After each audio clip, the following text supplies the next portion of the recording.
Halo, Assalamualaikum warahmatullahi wabarakatuh. Selamat malam teman-teman semua dimanapun Anda berada.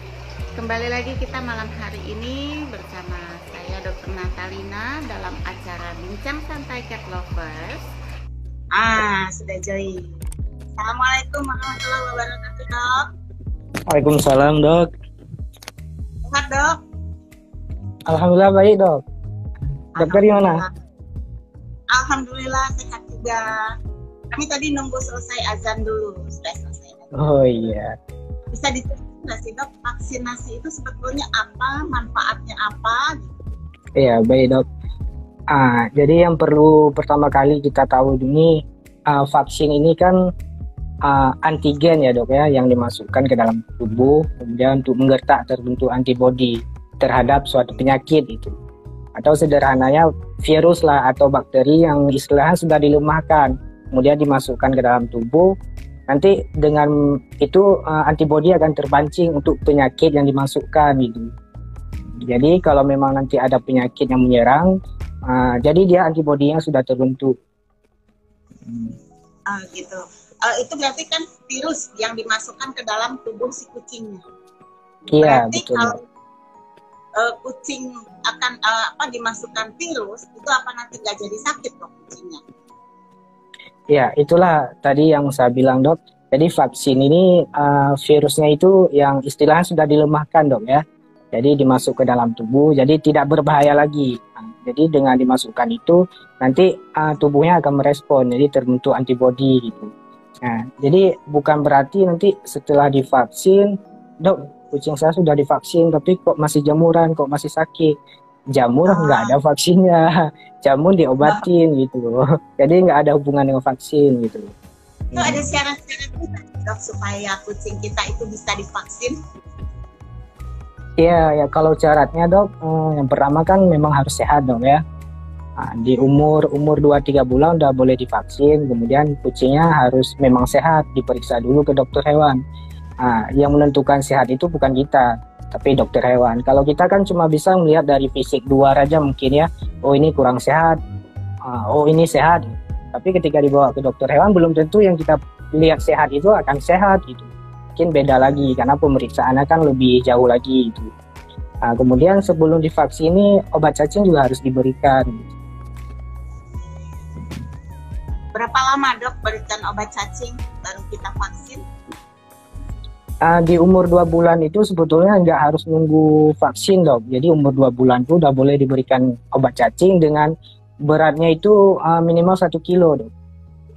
Jadi diberikan obat cacing, kemudian setelah diberikan obat cacing baru divaksin gitu. Nggak mesti hari ini besok divaksin, hari ini dikasih obat cacing, nggak mesti gitu. Seminggu yang ke belakang juga boleh. Gitu. Itu ada atau tidak cacingan, tetap kita harus berikan dulu obat cacing sebelum kita vaksin. Iya, tetap harus diberikan obat cacing supaya ke depan dia lebih aman gitu, Dok kan. Iya. Kalau misalnya kita lupa, boleh nggak sih vaksin dulu, nanti setelah itu baru dikasih obat cacing? Iya, boleh, Dok. Sepertinya udah pernah kita bahas ya. Setelah divaksin, lebih baik memang sebelum divaksin diberikan obat cacing. Namun memang kalau lewat 2 jam lah setelah vaksin baru diberikan, atau enggak seminggu setelah vaksin. Seminggu setelah vaksin baru kita berikan obat cacing. Iya, jangan berikan setelah lewat 24 jam dari vaksin. Karena proses pembentukan antibodi nanti kucingnya sudah mulai nggak stabil gitu. Kita berikan obat cacing nanti bisa efeknya itu bisa double gitu. Jadi kalau memang ini sekarang divaksin, 2 jam ke depan nanti bisa diberikan obat cacing. Tapi kalau enggak seminggu setelah vaksin baru. Jadi kita ini vaksinnya sebagai pencegahan. Kalau memang mau nekat nggak vaksin ya nggak masalah. Tapi kucingnya nanti kan resiko kan lebih besar gitu. Kalau setelah kita vaksin kan sudah menurunkan resiko terkena penyakit, resiko kematian gitu. Ada juga yang bilang vaksin jamur. Gimana vaksin jamur? Jamur nggak ada vaksin, cuma ada obat. Gitu. Iya, itu kadang-kadang juga kan memang dari kita yang baru pertama kali mempunyai kucing gitu, di situ kita nggak paham. Pikirnya mungkin cuma sekali. Oke, jadi teman-teman gini kan, kita mempunyai kucing itu mungkin kita harus berpikir bahwa dia akan hidup bersama kita dalam jangka waktu yang lama. Artinya Keluarga. ada hal-hal yang harus kita perhatikan karena tujuannya sebetulnya mungkin bukan hanya untuk kesehatan si kucing tersebut ya, tapi juga untuk kesehatan dari kitanya sendiri.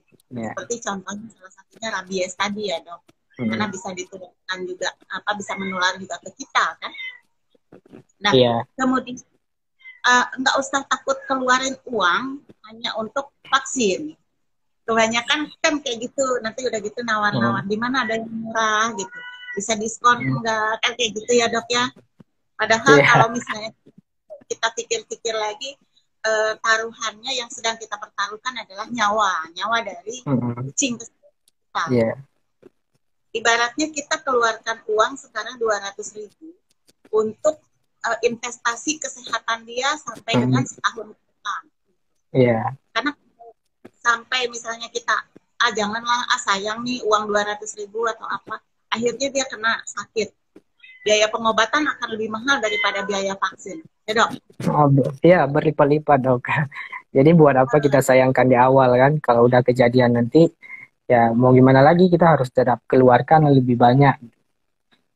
Dan belum tentu juga kucing kita selamat ya. Betul. Menyesal pun tiada guna gitu kan.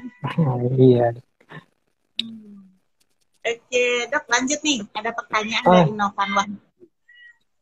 Apakah wajar jika ada efek samping kucing setelah dilakukan vaksin seperti demam, muntah? Kucing yang sehat jadi malah sakit karena pernah mengalami, makanya jadi takut vaksin. Jadi inilah yang perlu ada edukasi dari dokternya sebelum melakukan vaksinasi. Kalau saya di sini dok, kita melakukan edukasi dulu sebelum vaksin tuh saya edukasi dulu.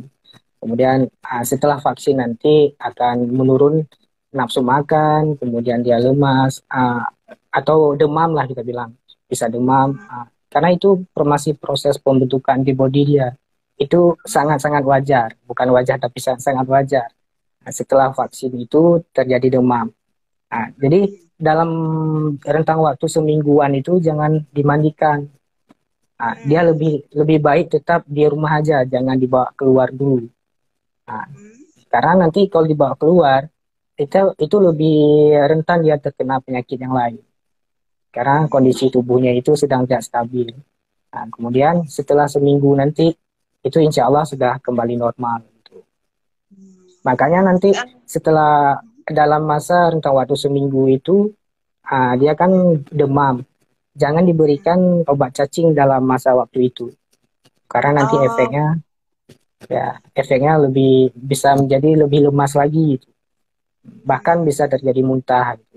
Oke dok, 2 buah pertanyaan dok, satu pertanyaan, nanti 2 jawabannya langsung di komen aja ya dok.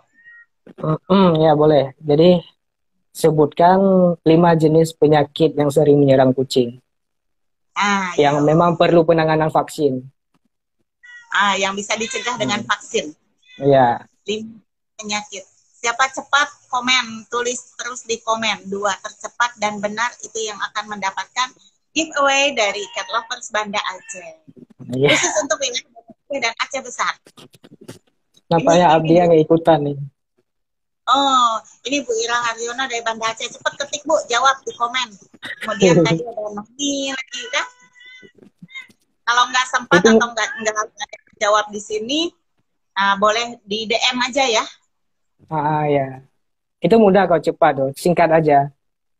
Iya, karena waktu kita juga tinggal sedikit nih dok. Kayaknya di DM aja 5 penyakit yang bisa dicegah dengan vaksinasi. Udah nih dok. Ya.